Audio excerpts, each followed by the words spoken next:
Kita bikin maulid itu tujuannya itu, supaya kita kenal sosok Nabi Muhammad. Kita nggak paham, kita panggil penceramah untuk memperkenalkan kita tentang sosok Nabi Muhammad. Dia datang dari jauh-jauh, dia berikan waktunya, makanya kita bayar, kita kasih amplop. Nggak punya duit, kita ngumpulin dari masyarakat, ngasih dia amplop. Supaya apa? Ngasih tahu kita, ngajarin kita tentang sosok Nabi Muhammad SAW. Nah, itu tujuannya. Kalau entar si penceramah bukan tentang Nabi, ya, nah ini menyalahgunakan. Bismillahirrahmanirrahim.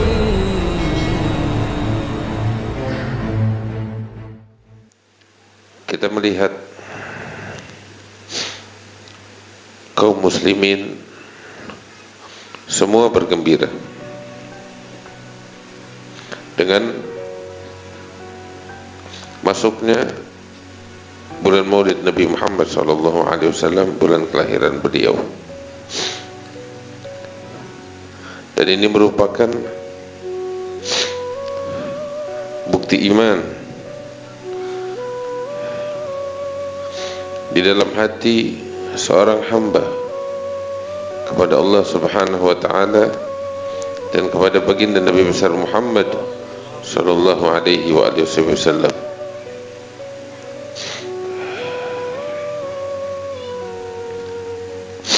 Bukti iman, bukti cinta kepada baginda sallallahu alaihi wasallam.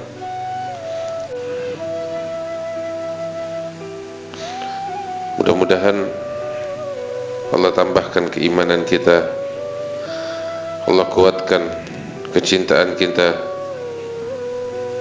Allah jadikan kita sebagai manusia mengenal cinta kepada Rasulullah SAW, kecintaan yang sejati.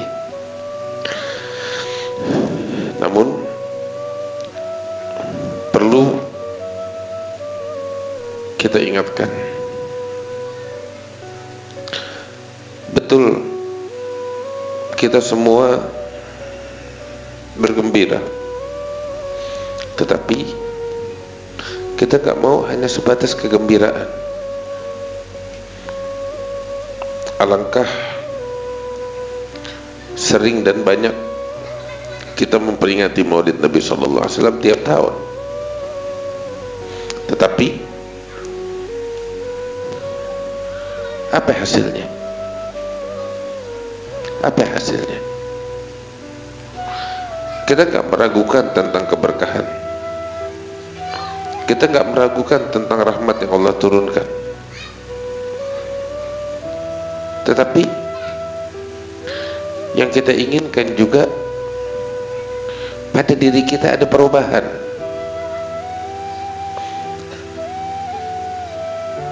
Hadirin dan hadirat yang dimuliakan Allah, banyak dari kita, baik itu kita individu atau di masjid-masjid, masyarakat dan lain sebagainya, bikin perayaan Maulid. Sebelum kita bikin itu, kita duduk, kita berpikir, kita merenung, mau ngapain bikin Maulid? Itu pertanyaan taruh di benak kita. Mau ngapain sih bikin Maulid? Apa tujuannya? Itu yang harus kita jawab. Kenapa saya harus bikin Maulid? Kenapa saya harus bikin Maulid? Sekedar peringatan setahun sekali kah? Kalimat peringatan itu artinya peringatan, mengingat, ya, mengingat sosok Nabi Muhammad SAW hanya setahun sekali? Enggak, kita tiap waktu. Oh, ini momen kelahiran, ya khair, kita istimewakan di momen itu. Tapi tujuannya apa? Hanya sekedar kita mengingat, mengistimewakan, habis itu bubar, selesai. Ya rugi. Harus ada tujuan.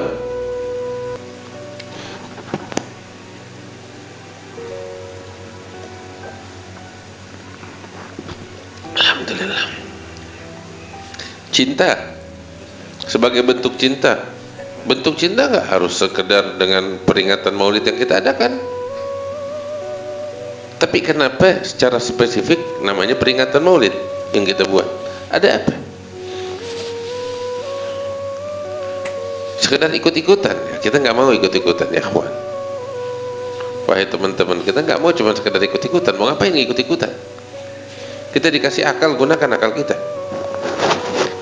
Kita dikasih hati, kita bisa melihat, kita bisa mendengar, kita bisa merenung. Mau ngapain ikut-ikutan? Kita bikin secara spesifik peringatan Maulid Nabi ini. Mau ngapain? Itu pertanyaan penting yang harus kita jawab, wahai orang-orang yang bikin peringatan Maulid Nabi.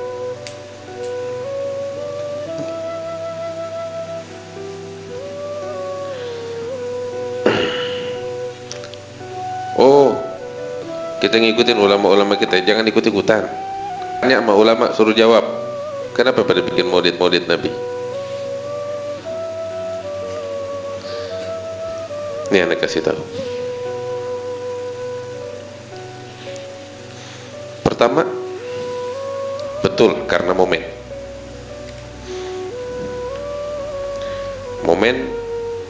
bulan Rabi adalah bulan kelahiran Rasul. Kita teringat Rasul sallallahu alaihi wasallam mengajurkan kita untuk mengingat setiap momen istimewa. Dan ini ditegaskan oleh beliau dan dicontohkan oleh beliau ketika beliau hijrah ke kota Madinah dan beliau dapati orang-orang Yahudi di kota Madinah sedang berpuasa di hari Asyura. Kemudian beliau bertanya kepada orang-orang Yahudi, kenapa kalian berpuasa di hari Asyura? Mereka menjawab, ini adalah hari beberapa ratus tahun yang lalu terjadi momen yang istimewa di hari Asyura bagi kami, yaitu Allah menyelamatkan Nabi Musa dari kejaran Fir'aun. Karena itu kami memperingatinya setiap tahun dengan cara berpuasa, mengingatnya momen itu. Dan kami, ini adalah bentuk rasa syukur kami kepada Allah Ta'ala. Nabi bilang, fanahnu awla bi Musa minkum, yang lebih berhak untuk memperingati kejadian Nabi Musa itu adalah kami, katanya Nabi Muhammad SAW. Kemudian Nabi memerintahkan kaum muslimin untuk berpuasa di hari Asyura demi untuk menghormati dan rasa syukur kepada Allah Ta'ala. Tuh, kalau memang itu kejadian Nabi Musa, maka kelahiran Nabi Muhammad jauh lebih agung untuk diperingati, lebih patut untuk diperingati. Kita bikin peringatan, itu salah satu tujuannya, karena Nabi ngajarin kita. Ya khair, itu satu. Makanya ya, kita istimewakan bulan Maulid ini dengan kita buat peringatan mengingat momen yang agung, momen kelahiran Rasulullah sallallahu alaihi wasallam. Itu pertama. Oke. Peringatannya setiap tahun kita lakukan, kita bikin, kita adakan ya karena itu. Tapi secara spesifik ritual itu, kenapa kita bikin ritual itu? Memperingatinya kan bisa dengan berbagai cara, betul, bisa dengan berbagai cara ya. Dulu Abu Lahab memerdekakan budak, kita sekarang nggak ada budak yang bisa dimerdekakan. Dulu Nabi Muhammad berpuasa, nah kalau puasa kita bisa ya kan. Ketika ditanya tentang puasa hari Senin, beliau menjawab, itu adalah hari aku dilahirkan. Nah, kita pun berpuasa, bisa kita lakukan sebagai bentuk peringatan. Kemudian juga kita diminta bergembira oleh Allah Ta'ala atas anugerah dan karunia yang Allah berikan kepada kita. Karena itu kita bergembira di hari tersebut, di bulan Rabiul Awal. Kita tunduk atas perintah Allah yang memerintahkan kita untuk bergembira, qul bi fadlillahi wa bi rahmatihi fa bidzalika falyafrahu huwa khairun mimma yajma'un. Untuk itu kita peringati, kita gembira, bikin santunan ya, bikin arak-arakan, bikin ramai, bikin senang, bikin bahagia, kasih santunan, kasih makan orang sebagai bentuk kebahagiaan dan kegembiraan kita atas kelahiran Rasulullah SAW dan rasa syukur kita kepada Allah Subhanahu wa Ta'ala. Baik. Kemudian kita diajarin sama ulama untuk cari tahu bagaimana itu sejarah kelahiran Rasulullah. Ini kan momennya, momen kelahiran, ya kita pengen tahu apa sejarahnya dan apa yang bisa kita petik dari sejarah kelahiran baginda Sallallahu Alaihi Wasallam. Namanya juga kita memperingati, mau nginget kelahiran Rasulullah. Karena itu kita pengen tahu bagaimana sejarahnya. Dari situ ulama menulis sejarah kelahiran Rasulullah yang dibaca, yaitu kitab Maulid, supaya kita tahu, supaya kita ngambil pelajaran, memetik pelajaran, menjadi pedoman di dalam kehidupan kita. Ya kan? Ulama ngajarin kita, ayo, ini momen kita diperintahkan untuk memperingati, kita diperintahkan untuk bergembira. Ayo kita duduk, kita pengen tahu bagaimana sejarahnya Rasulullah.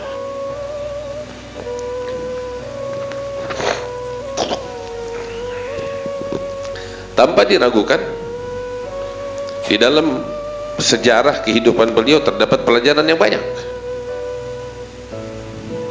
Dan begitu banyak manfaat yang didapat ketika kita mengkaji sejarah kelahiran beliau atau kehidupan beliau. Ulama bikin, ayo kita kumpul, kita baca yuk sejarahnya Muhammad. Jadi kita kenal, jadi kita tahu. Ya,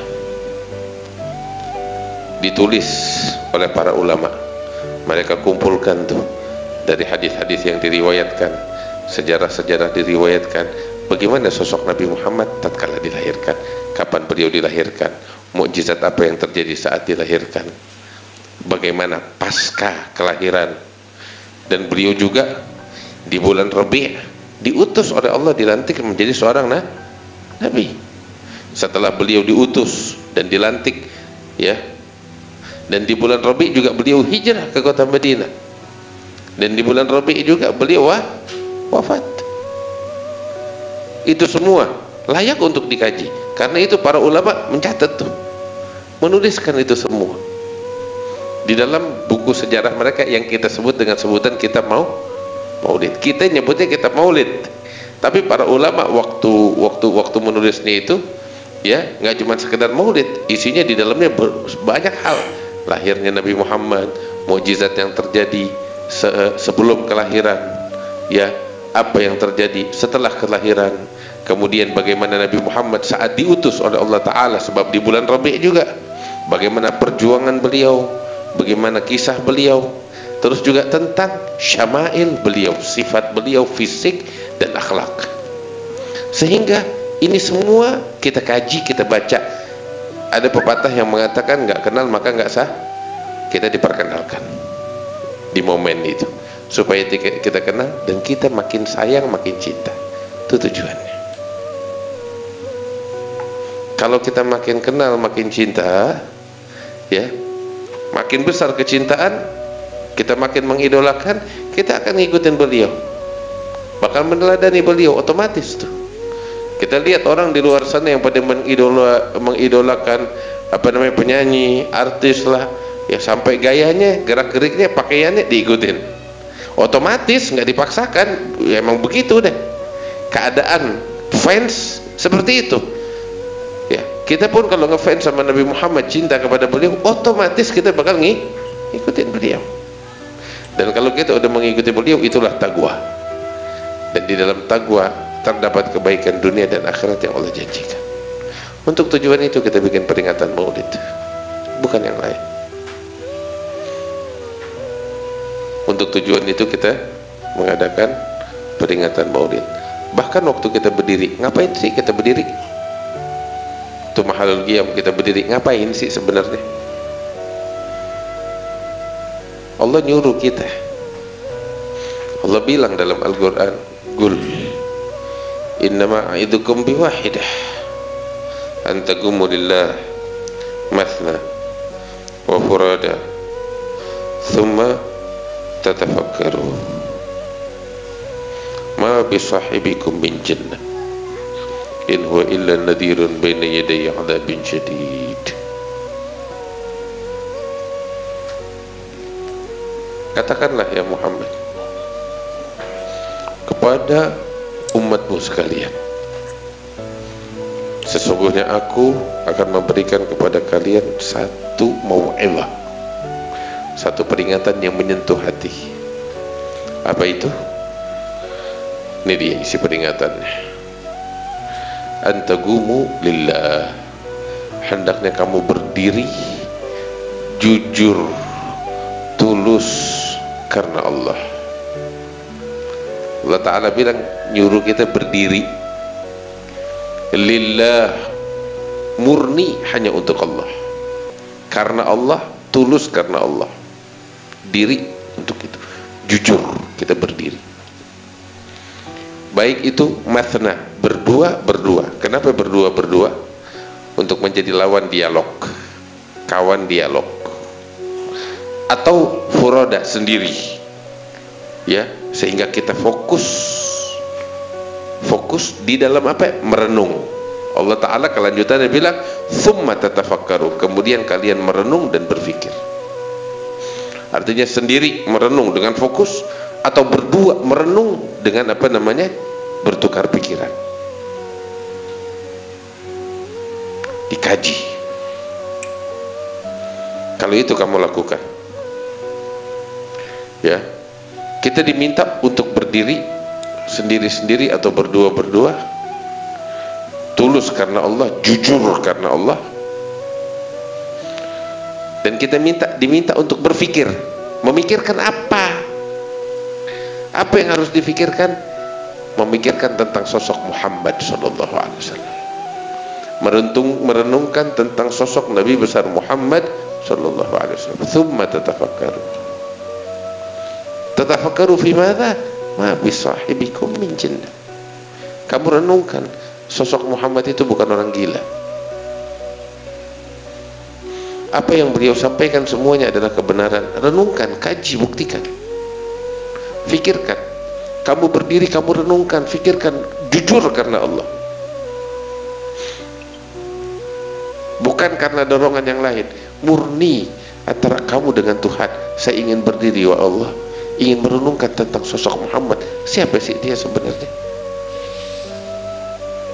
Saya pengen buktikan dia, saya pengen kaji dia, pengen uji dia.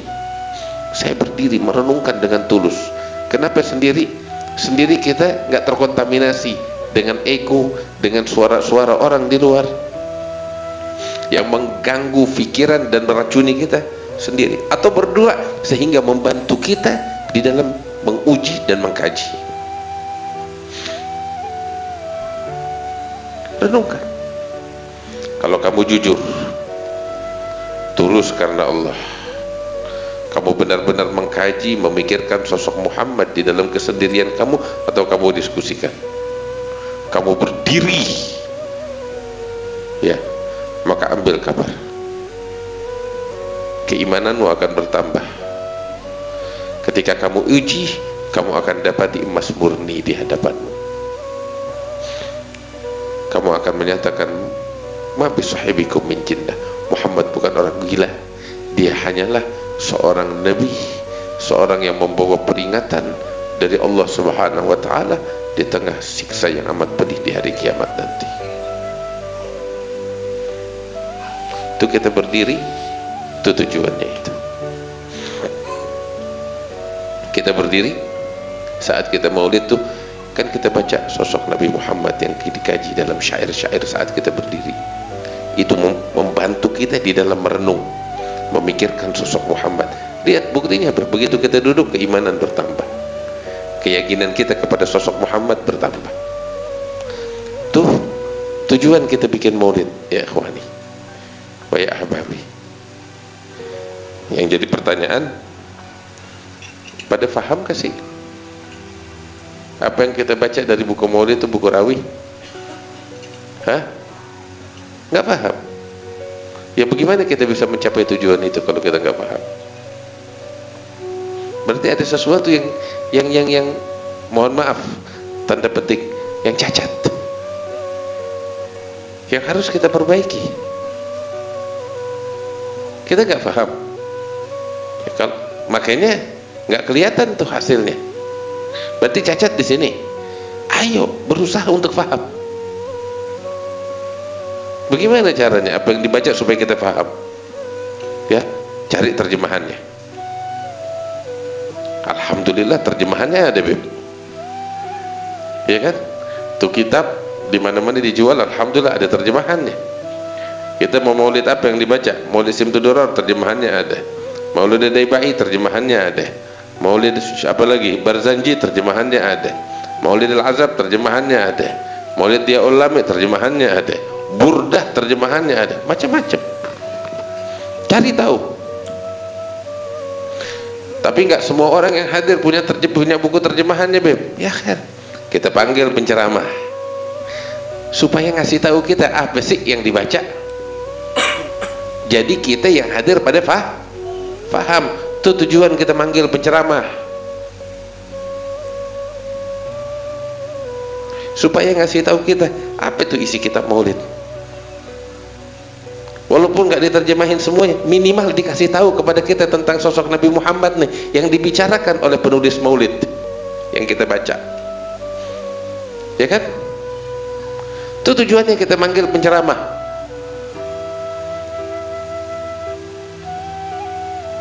Kita bikin maulid itu tujuannya itu, supaya kita kenal sosok Nabi Muhammad. Kita nggak paham, kita panggil penceramah untuk memperkenalkan kita tentang sosok Nabi Muhammad.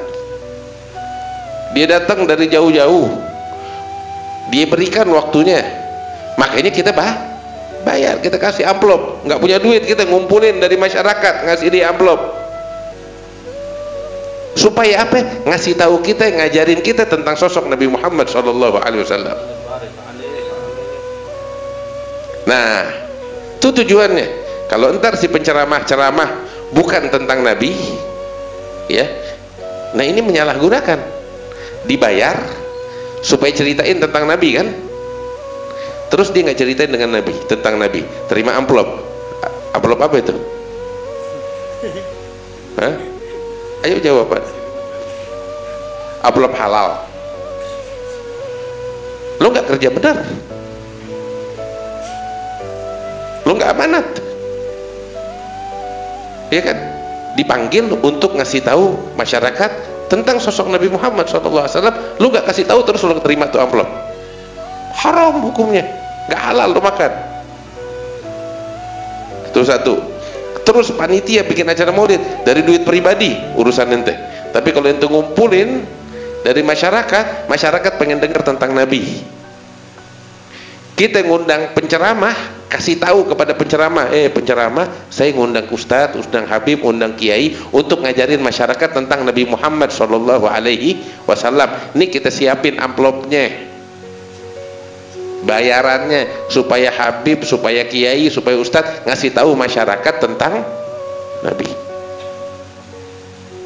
Kalau sekiranya ustadz nggak bisa ngasih tahu tentang Nabi, ya kita cari yang lain. Gitu. Kita bikin maulid kan untuk kenal tentang Nabi. Kalau sekiranya penceramah nggak bisa ngajarin kita tentang Nabi Muhammad, ngomong dari awal. Terus juga nih panitia kan ngumpulin dana dari masyarakat, masyarakat maunya dengar tentang Nabi. Nah ente kalau ngundang penceramah yang nggak nyebut tentang Nabi, lo dosa, lo nggak amanat, lo khianat atas duitnya orang. Iya.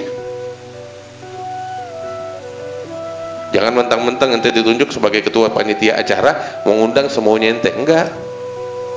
Itu duit kan dari masyarakat dikumpulin, ya kan? Masyarakat pengen dengar tentang Nabi, maka hadirkan untuk masyarakat penceramah yang bisa ngajarin mereka tentang Nabi. Kalau ente hadirkan penceramah yang nggak bisa ngajarin tentang Nabi, yang cuma bisa caci maki, ngajarin perpecahan, lu khianat. Siap-siap ngadep sama Allah Subhanahu wa ta'ala, nanti bakal dituntut sama masyarakat yang pada keluar duitnya. Ya, dia yang ingin saya ingatkan. Setuju? Ini yang pengen kita ingatkan. Bentar lagi perayaan maulid datang. Terus ketika kita hadir maulid, ya, berarti berarti kita punya tujuan pengen tahu tentang Nabi. Dari sejak keluar dari rumah tuh tujuan kita, saya pengen dengar tentang Rasulullah Sallallahu Alaihi Wasallam, supaya kecintaan kita saya makin bertambah, supaya saya bisa makin cinta dan meneladaninya. Kalau tentang Rasulullah, bawa buku tulis, catat apa yang kita dengar, bawa kitab maulidnya, ya kan? Begitu kita dengar, oh Nabi begini loh, akhlaknya begini, sifatnya begini, gerak-geriknya begini, gaya jalannya begini. Kalau mukjizat kita mah nggak bisa ngikutin, cuman membuat kita makin kagum kepada beliau dan mencintainya, makin respect, makin menghormatinya, makin percaya kalau beliau adalah utusan Allah. Itu cuman kita nggak bisa ikutin, tapi kan juga diceritakan tentang akhlaknya, budi pekertinya, sifatnya, gaya beliau, perilaku beliau, ya itu yang bisa kita ikuti. Nasihat-nasihat yang disampaikan oleh para ulama yang bersumber dari Rasulullah itu bisa kita catat, bisa kita bawa. Setuju? Jadi bawa kitabnya. Nah dari situ hadir maulid, kita tekad, saya kalau udah kenal kepada Nabi, saya mesti bawa pulang sosok Nabi Muhammad ke rumah saya, supaya ini jadi bekal untuk keluarga saya, istri saya, anak-anak saya, untuk diikuti oleh mereka, dijadikan teladan dan panutan oleh mereka. Jelas?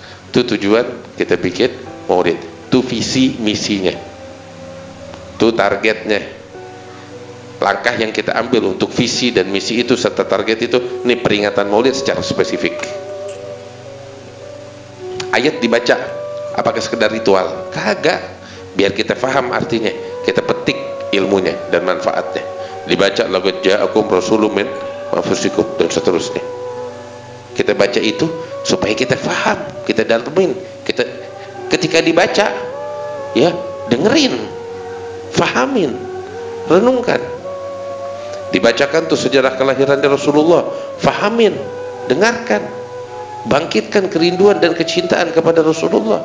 Setiap disebut nama Nabi Muhammad kita bersalawat, setiap disebutkan akhlak dan sifatnya bertekad untuk kita amalkan dan kita jalankan. Jelas, ketika kita berdiri seperti yang tadi kita ajarkan, berdiri kita renungkan sosok Nabi Muhammad dengan sebaik-baiknya. Begitu kita duduk dengar gosidah, bukan cuma sekedar kita lantunkan, kita nggak paham, cari tahu apa gosidah yang dibaca. Setiap gosidah itu nasihat, musilah ilallah, bukan cuma sekedar dendangannya aja, ya lantunannya aja yang merdu, bukan. Lantunan itu hanya sekedar untuk menyentuh sanubari kita, tetapi di samping itu semua, di atas itu semua ada nasihat-nasihat di dalamnya yang bisa kita ambil dan kita petik, cari tahu. Doanya kita aminin. Terus ketika datang kita kan tahu malaikat hadir, doa diijabah, bawa tuh dari rumah doa yang banyak. Ya Rabb, saya hadir maulid, saya tahu Allah bakal ngabulin doa-doa pada perayaan semacam itu. Ini doa saya segudang, siapin. Saya tahu di tempat itu taubat diterima oleh Allah, dosa diampuni. Bawa segudang dosa ke situ untuk kita bertobat dan untuk diampuni oleh Allah. Datang untuk itu, bukan untuk cuma sekedar nyobain kebulinya, tapi lain dari itu. Nih dia, ini yang paling penting ini, sehingga kita pulang tuh bawa perubahan. Terus kita introspeksi, tahun lalu bikin maulid, sekarang bikin maulid, apa yang kita bawa? Dari punya tahun lalu sampai sekarang. Anda ingat Habib Syauqi dulu tuh di sini nih ngajarin kita tahun dulu siwak, tahun sebelumnya sendal masuk ke kamar mandi, itu udah amalin belum? Atau nggak berubah sama sekali? Makanya saya bilang kan aneh, hadir maulid katanya dorongan cinta kepada Rasulullah, pengen meneladani Nabi Muhammad. Begitu selesai maulid belum bubar, makan kebuli, minumnya pakai tangan kiri, kan aneh. Ini kita lihat dengan mata kepala kita, para pecinta Nabi katanya makan kebuli, kebuli punya maulid nih, waktu diri dia pada nangis, benar. Begitu duduk makan kebuli, minum tangan kiri. Aneh sampai sekarang nggak bisa cerna, bagaimana itu bisa? Nggak paham, masalah di akal, nggak waras, atau cuman hadir tanpa tujuan. Ya kayak begini nggak waras. Ya mohon maaf, orang yang kadang kita tuduh sebagai orang-orang yang anti maulid berseberangan sama kita, dia lebih rajin ngikutin sunnahnya Nabi. Benar, kita yang enggak. Nah ini yang ingin saya tegaskan.